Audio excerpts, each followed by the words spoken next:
What's about to play out at this courthouse in Manila surely looks to some like a story of how the mighty can fall when fake news takes flight. Police keeping an eye on the crowds who are keeping an eye out for Senator Leila de Lima. Once the Justice Secretary of the Philippines, the chair of the Human Rights Commission, now she's a prisoner.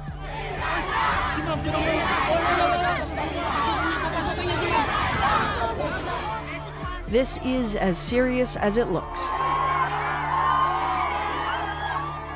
De Lima back to jail after another court appearance, and as always, it's a frenzy.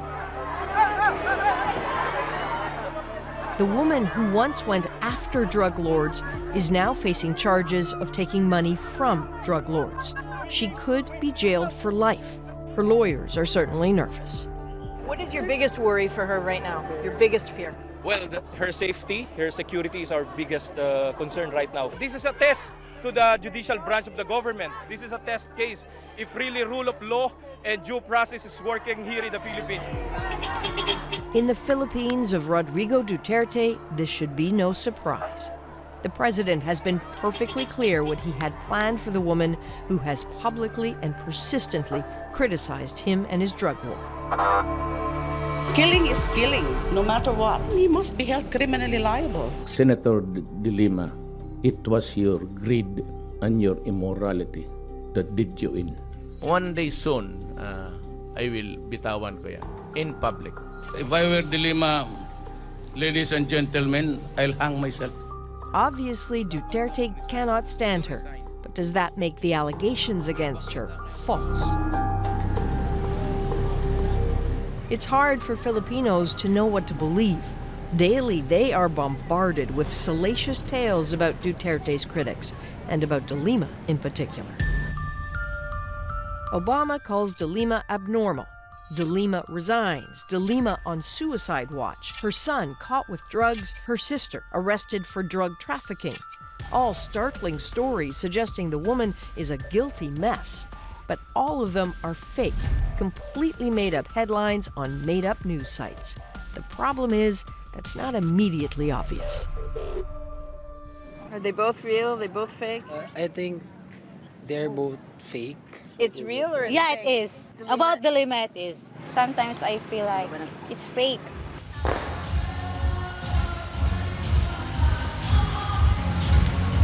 A digital global survey last year found that Filipinos spend more time per day on social media than anyone else in the world, even though the internet they access is a little tricky.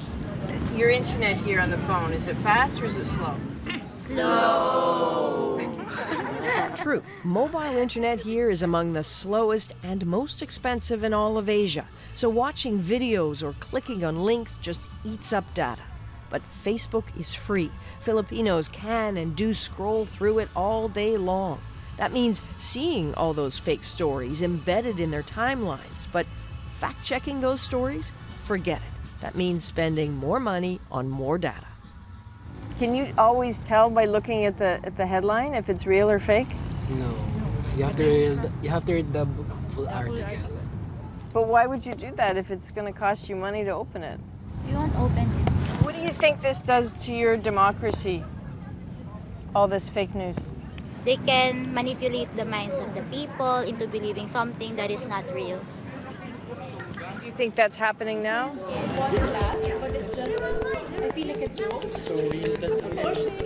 Politicians have been quick to gamble that people will believe what they read.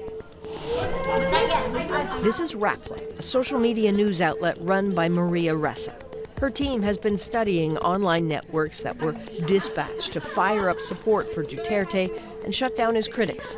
They found a potent trail of real enthusiasm, fake stories, and blistering attacks. The campaign network, its first goal was to elect Duterte as president. It succeeded in doing that. By July, it had shifted. So after he won, what happens next, right? We saw several groups and people being attacked. The first group being attacked were traditional media.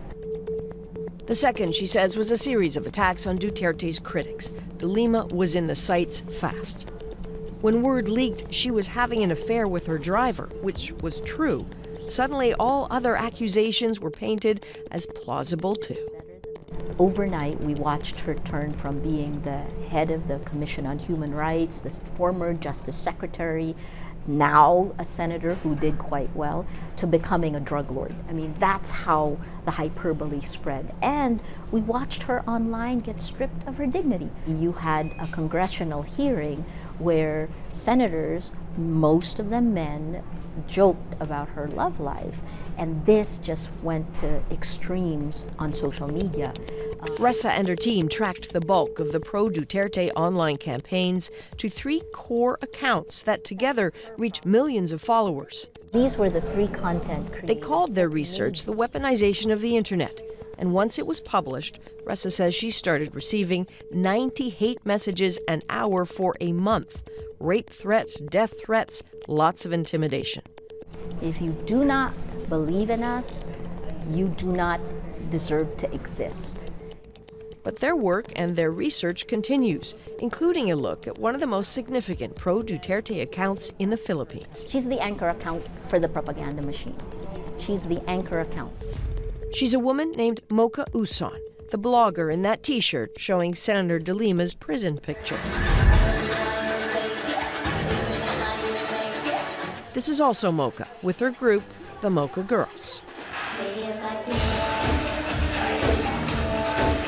She's had a curious trajectory. Sex blogger, singer, turned government-appointed member of the Movie and TV Classification Board. The Duterte dance, somewhat of a fixture at her concerts. So, here's what you need to know about Mocha Uson. In the Philippines, she is huge. In a way, think of the online reach of Kim Kardashian. Now, imagine if Kim Kardashian got a job with the government. Got it? That is Mocha Uson.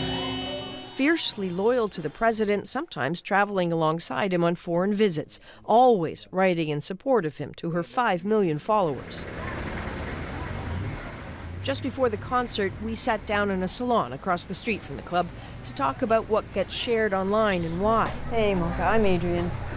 Just hours earlier, she'd reposted an article about Senator De Lima with a pretty extraordinary claim from the Speaker of the House. It says the country's #1 drug lord is already jailed. And you posted this, right? This is from your account. Oh, yes. Yeah, I shared that. Do you really think the senator is the #1 drug lord in the Philippines?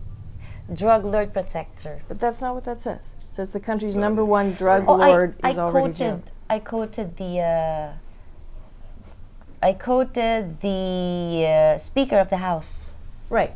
Do you think some people are going to read that and think, well, Mocha thinks she's the #1 drug lord in the country? It must be so. Well, I just posted that because that's what the Speaker of the House said. Do you believe that, though? Oh, yes, I believe so. You believe that she's the #1 drug lord? Yeah, one of the big drug lords. For now, she is the #1. And I'm sticking to that. You're sticking to that. So this is going to make a lot of people angry. It's going to divide a lot of people. A number of people are going to say this is just a flat-out lie. Maybe, but if you read the comments, majority, they would agree. They would agree. That's how they feel. As we spoke, Mocha's manager recorded the interview. By evening's end, they'd edited a chunk to music and posted it, including a part where she urged we do more research. I think you should do more research because I am getting the feeling that you see De Lima as innocent, as an innocent person. I don't know what you need to do more research, ma'am, because the Filipinos know who De Lima is. So please, madam, do your research. Hundreds of thousands of views, thousands of shares and comments, plenty of digs at us. Blind, lazy, puppets of the oligarchs, which is all absolutely fine. People can say what they want. Those who side with Senator De Lima, though, would argue the efforts to silence her are extraordinary. Human Rights Watch is clear it thinks the drug charges against her are politically motivated. But the thing is, that's just a theory. The courts have yet to decide her guilt or innocence, and until then, she's in detention. which is where we caught up with her. No cameras, no microphones allowed, but they let us in to visit her. She's held in the same facility with some of those she once put away. It's either justice or a complete betrayal of justice. So that took a little while. There was a mass in there of her supporters and friends. It was really for her. It happens twice a week. It's interesting. She's isolated in that jail because she's the only woman in there. The whole point of the mass, interestingly enough, was about the truth. A lot of time was spent talking about the death of truth in this culture, and they feel in this country at the moment. And she got a chance to write a quick note to that effect. And the essence of that note? Social media must stop being an instrument of lies, deceptions, and oppression, she wrote, adding, it can truly be a powerful tool for change, genuine and positive change. Optimistic thoughts from a woman with not many reasons to be optimistic. She continues to return to court to try to get the charges thrown out, but has had no success. And there's no option for bail either. Senator Leila de Lima could be in legal limbo for years, a resolution as elusive as hard facts in the Philippines. Adrienne Arsenault, CBC News, Manila.